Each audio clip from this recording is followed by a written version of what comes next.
et sœurs ont choisi et auxquels vous avez bien voulu participer, ou à l'écoute duquel vous avez bien voulu participer, c'est celui de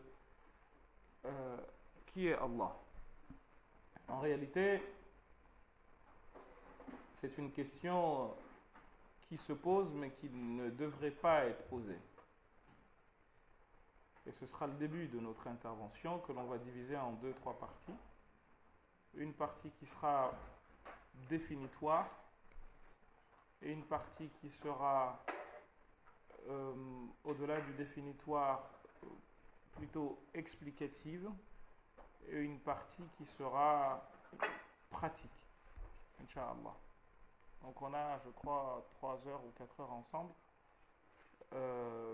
Je tiens tout de suite à vous dire que Allah subhanahu wa ta'ala nous dit dans le Coran que personne ne pourra parler de lui comme il faut. Et c'est la raison pour laquelle le Coran le dit clairement que لو أنزلنا هذا القرآن على جبل لرأيته خاشعا متصدعا من خشية الله. Si nous révélions ce Coran sur une montagne, vous verriez la montagne qui fondrerait sous la pression, non pas la pression, ce sera un des points que nous aborderons, Inch'Allah, une pression matérielle, mais une pression métaphysique qui, de par la valeur de ce que contient le Coran, eh bien, ferait que les montagnes ainsi que les cieux et la terre ne seraient pas en mesure de supporter cette charge. Et donc, le Coran nous donne un ordre d'idée de ce qu'est Allah, de qui est Allah subhanahu wa ta'ala. Vous savez aussi l'histoire de Moussa alayhi salam, lorsque il a demandé à voir Dieu, Dieu lui a dit, eh bien, regarde la montagne, si la montagne supporte mon apparition, ben, tu me verras. Et on vous dit que la montagne s'est mise à trembler comme une feuille, et Moussa alayhi salam a pris peur et a dit, khalas, j'ai compris. Le Coran également nous dit que لو كان البحر مدادا لكلمات ربي, si les océans étaient transformés en encre pour écrire les mots de Dieu, لنفد البحر قبل أن تنفد كلمات ربي, il se tarirait avant que l'on ait fini de parler des noms de Dieu, ولو جئنا بمثله مددا, quand bien même nous venions des fois et des fois avec ces océans pour essayer de parler de Dieu. Et en réalité, c'est normal. C'est normal, pourquoi? Pour une raison très simple. Et là, on rentre dans le côté définitoire, la première partie, donc une partie de définition.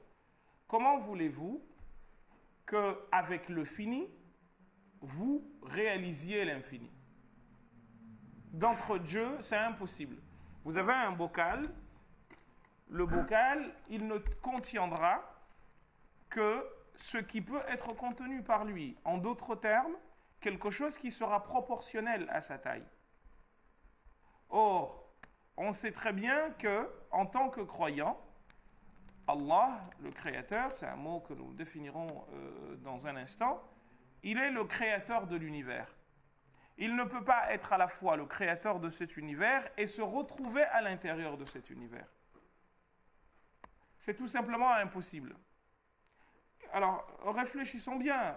Je ne suis pas là en train de parler du mécanicien ou du concepteur de la Laguna de chez Renault.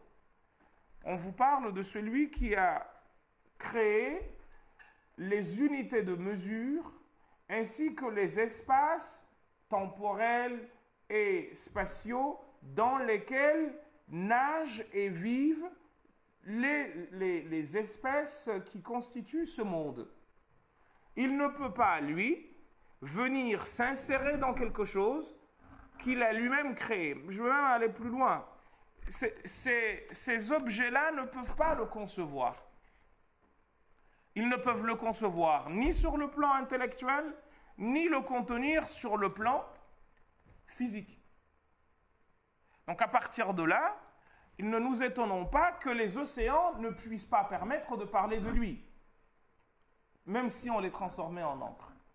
Deuxième chose, nous ne pouvons pas, parce que nous avons un savoir fini, limité, parler de ce qui est infini, à savoir lui.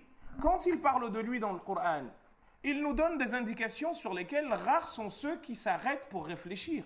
Quand il parle de lui, il utilise souvent le terme huwa. Et le frère qui a lu Ayatul Kursi, barakallahu fih, et d'autres versets du Coran, eh bien, nous l'a rappelé. Huwa Allahu. Là, en linguistique, il n'y a pas de tableau, et c'est loin, donc je pense que le micro ne me permettra pas d'aller là-bas.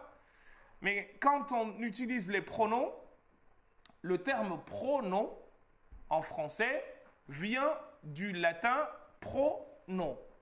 Pro, qui veut dire en latin ce qui est mis à la place de, non, non, donc ce qui est mis à la place du nom. Vous me suivez ?